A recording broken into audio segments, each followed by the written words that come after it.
हम लोग यहाँ पे आज स्टार्ट करना था भारत की पर्यावरण स्थिति, यानी भारत में जो पर्यावरण है उसकी क्या स्थिति है।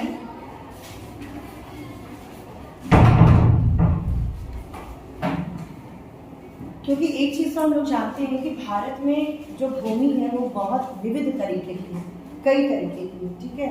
कई तरीके की का क्या मतलब हुआ, हम जानते हैं यहाँ पहाड़ भी है, पठार भी है, मैदान है, नदियाँ हैं, समुद्र है, पठारी नदियाँ हैं, तो बहुत विविधता है। इसमें पर्यावरण की विविधता भी बहुत ज़्यादा है। भूमि की उच्च गुणवत्ता, सैकड़ों नदियाँ व उपनदियाँ यानी सहायक नदियाँ, तो छोटी छोटी नदियाँ होती हैं, सहायक नदियाँ कहलाती हैं।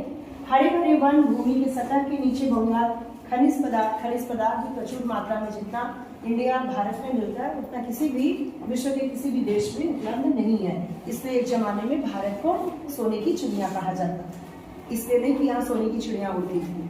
किस लिए? क्योंकि यहाँ खनिज संसाधन बहुत ही प्रचुर मात्रा में थे, जो किसी अन्य देश में नहीं थे। हिंद महासागर का विस्तृत क्षेत्र, पहाड़ों की श्रृंखला आदि के रूप में भारत के पास पर्याप्त प्राकृतिक संसाधन है, यानी कि हमारे पास प्राकृतिक संसाधनों की कोई कमी नहीं है। दक्षिण की पठार की काली मिट्टी विशेष रूप से कपास की खेती के लिए उपयुक्त है। काली मिट्टी जो होती है कपास की खेती और सेकेंडरी चावल की खेती के लिए बहुत ही उपयुक्त होती है। अब कपास कैसा वो है, क्या कहते हैं उसे, कपास जो है कैसा पौधा कहलाएगा? ये व्यापारिक, इसको खाया तो नहीं जाता ना, जिससे हमारी व्यापारिक खेती हो सके वो कपास है, वो गन्ना है, जो कि हम लोग इसे कहाँ पहुंचाते हैं? फैक्ट्री में। तो ये व्यापारिक खेती के लिए कपास। अब कपास से जो होता है देश की उन्नति ज्यादा होगी बजाय की खाद्य से। गेहूं चावल ये खाने के काम आता है, लेकिन कपास गन्ना ये सब व्यापारिक पौधे कहलाएंगे, व्यापारिक खेती कहलाएगी, ठीक है। कपास की खेती के लिए उपयुक्त, इसके कारण इस क्षेत्र में कपड़ा उद्योग केंद्रित है। अरब सागर से बंगाल की खाड़ी तक गंगा का मैदान है, जो कि विश्व के अत्यधिक उर्वरक क्षेत्रों में, गंगा का जहाँ मैदान होता है वो जो मिट्टी होती है वो बहुत ही उर्वरक हो जाती है, उपजाऊ। क्यों हो जाती है? क्योंकि गंगा बहुत लंबी दूरी तय करके आती है और रास्ते से जितने खनिज पदार्थ, जितने भी पोषण तत्व हैं वो सब ले आके मैदानों पे बिछा दे। मैदानों पे कैसे बिछा देती है? ऊपर से गंगा आई बिल्कुल तेजी से, जब पानी बहुत तेजी से बहता है तो सब कुछ बहा के ले जाता है, लेकिन जब वो स्थिर हो जाता है, मैदानी क्षेत्र में गंगा क्या हो रही है? एक मैदान का निर्माण कर स्थिर हो जा रही है। जो भी उसमें खनिज पदार्थ है, जो भी उसमें पोषण तत्व वो बैठ जाते हैं। बैठना समझते हो ना? पानी में कोई चीज घोल दो और फिर धीरे से उसको फैला दो, तो जब फैलाओगे तो वो बैठ जाएगी चीजें, क्योंकि उसमें बहुत तेज बहाव नहीं है जो बहा के ले जाए, ठीक है। विश्व में सबसे गहन खेती और घनत्व जनसंख्या वाला क्षेत्र है। भारतीय वन वैसे तो असमान रूप से वितरित है, असमान यानी कि कहीं बहुत ज्यादा है, कहीं कम है। झारखंड उड़ीसा में बहुत ज्यादा घनत्व है, अरुणाचल प्रदेश सिक्किम इन सब में देखो तो वनों का घनत्व ज्यादा है, लेकिन अगर राजस्थान में देखो तो बहुत कम है।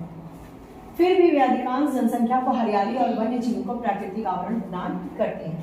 देश में लौह अयस्क कोयला और प्राकृतिक गैस की भारी भंडार है। लौह अयस्क कोयला और प्राकृतिक गैस खनिज हैं, ये जमीन के अंदर से निकलते हैं। खनिज किसे कहते हैं? जो जमीन के अंदर से हमें प्राप्त हो रहे हैं। तो ये प्राकृतिक चीजें हैं, ये मैन मेड नहीं है, किसी मानव ने नहीं बना के जमीन के अंदर गाड़ दिया है, ये प्रकृति हमें दे रही है। हमारा देश इसलिए प्राकृतिक रूप से रिच है। भारत में ही विश्व के समस्त लौह अयस्क भंडार का 8% उपलब्ध है, यानी कि पूरे विश्व का 8% तो हमारे यहाँ ही है। क्या? लौह अयस्क। हम लोग लोहा नहीं कह रहे हैं सीधे, बल्कि कह रहे हैं लौह अयस्क। इसका क्या मतलब होता है? अयस्क का क्या मतलब होता है? किसी को मालूम है? विज्ञान पढ़ के आए हो? अयस्क का क्या मतलब होता है? कोई भी बताओ, कोई भी, जरूरी नहीं अर्थशास्त्र वाले, किसी को नहीं मालूम है? देखो, the raw form of any object. Raw form का मतलब होता है जिस फॉर्म में वो खनिज निकल रहा है। लोहे के बड़ी बड़ी सिल्लियां नहीं निकलती हैं जमीन के अंदर से, वो लोहा का अयस्क। पानी पी लो, हंसी, पानी पी लो। लोहा का अयस्क निकलता है, उसका रॉ फॉर्म, एकदम कच्चा स्वरूप निकलता है, उसको संशोधित किया जाता है, उसमें कुछ चीजें मिलाई जाती हैं, तब जाके वो टफेस्ट बनता है, यानी कि थोड़ा मजबूत बनता है। जैसे आप लोग सोने की ज्वेलरी जो पहनते हो या देखते हो, वो क्या है? वो टफ है, वो छूने में टफ है, लेकिन सोना इस रूप में नहीं निकलता है, उसमें मिक्स करके ज्वेलरी बनाई जाती है। ठीक है, सोना बहुत सॉफ्ट होता है। तो अयस्क क्या होता है? Raw form of any object, उसका कच्चा स्वरूप, किसी भी खनिज का कच्चा स्वरूप, इसलिए हम उसको कहते हैं अयस्क। फिर उसको संशोधित किया जाता है, शोधन किया जाता है और फिर लोहा मिलता है। हमारे देश के विभिन्न भागों में बॉक्साइट, तांबा, क्रोमेट, हीरा, सोना, सीसा, भूरा कोयला, मैंगनीज, जिंक, यूरेनियम इत्यादि भी मिलते हैं। ये सारी चीजें खनिज हैं। लेकिन भारत में विकास की गतिविधियों के फलस्वरूप उसके सीमित प्राकृतिक संसाधनों पर दबाव पड़ रहा है। इसके साथ साथ मानव स्वास्थ्य और सुख समृद्धि पर भी उसका असर पड़ रहा है। भारत में विकास गतिविधियों, किसके फलस्वरूप दबाव पड़ रहा है इन सब पे? विकास गतिविधियां। हम लोग विकास के क्रम में, देखो हमने कल बताया था तुम लोग को कि विकास का जो कॉस्ट है, लागत है, वो क्या है? प्राकृतिक संसाधन है। विकास की लागत प्राकृतिक संसाधन होने का क्या मतलब हुआ? हम विकास करने के दौर में शामिल हो गए, लेकिन कुछ पाने के लिए, जैसा कि कहते हैं, कुछ खोना पड़ता है। हम लोग बहुत कुछ खो रहे हैं। कैसे?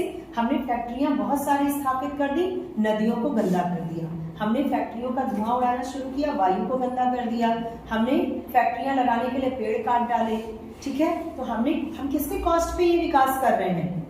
प्रकृति के। हमें चाहिए एक लेन का नहीं, 6 लेन रोड चाहिए।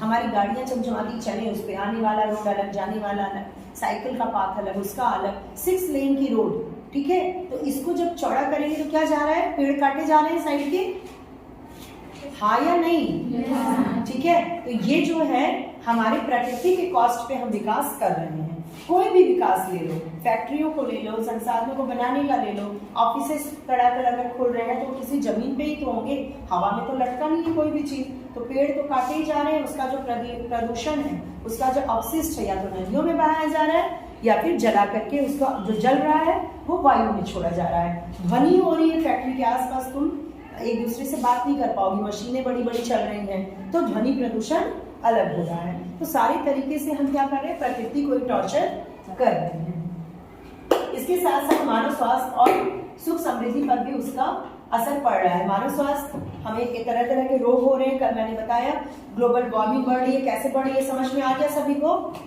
ग्लोबल वार्मिंग समझ में आई है कल की क्लास की? यस और नो?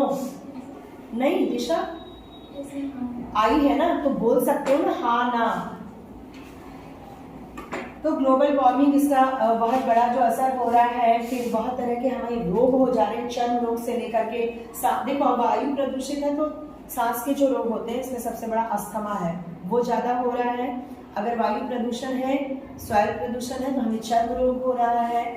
पानी का प्रदूषण है तो तरह तरह के रोग जब हम इंटेक कर रहे हैं वाटर का, उससे हो रहा है। तो ये सारी चीजें मानव स्वास्थ्य पे भी प्रभाव डाल रही है।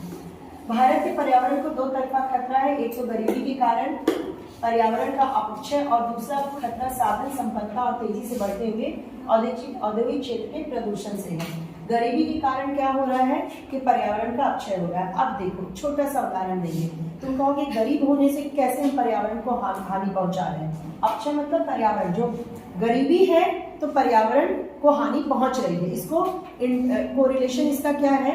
जैसे मैंने कल बताया था कूड़ा देना, लोगों को 70 रुपए भारी पड़ रहे हैं, तो वास्तव में भारी पड़ रहे हैं। अगर कोई गरीब है तो वो कैसे देगा भाई? उसके तो खाने के लिए नहीं है, तो वो चले अब सफाई के लिए दे महीने का 300। तो ये तो है ना, गरीबी से सीधा असर हुआ। अब वो कूड़ा तो निकलेगा ही, मानो तो कूड़ा निकालेगा ही, तो वो क्या करेंगे? इधर उधर फेंक देंगे। दूसरा, उनके यहाँ टॉयलेट नहीं है, गरीब है, टॉयलेट कैसे हो? खाने के लिए कमी है तो क्या टॉयलेट बनाए, शीट बैठाए, तो वो इधर उधर करेंगे। तो जब गरीबी है उसका भी असर पर्यावरण पे सीधे पड़ रहा है, क्योंकि वो उस चीज का मैनेजमेंट नहीं कर पा रहे, क्योंकि मैनेजमेंट भी कॉस्ट चाहता है, पैसा चाहता है। तो गरीबी है तो पर्यावरण प्रदूषित हो रहा है। भारत के अत्यधिक गंभीर पर्यावरण समस्याओं में क्या है? वायु प्रदूषण, दूषित जल, मृदा क्षरण। मृदा का मतलब, ठीक है, मृदा क्षरण, मृदा क्षरण का क्या मतलब होता है? मृदा प्रदूषण सुना होगा, क्षरण का मतलब क्या हुआ? बड़ी चीजें पार करते हुए आ गए 11th में। हाँ, क्षरण का मतलब कौन बताएगा? इसको किसी चीज का घटना, क्षरण यानी क्षण होना।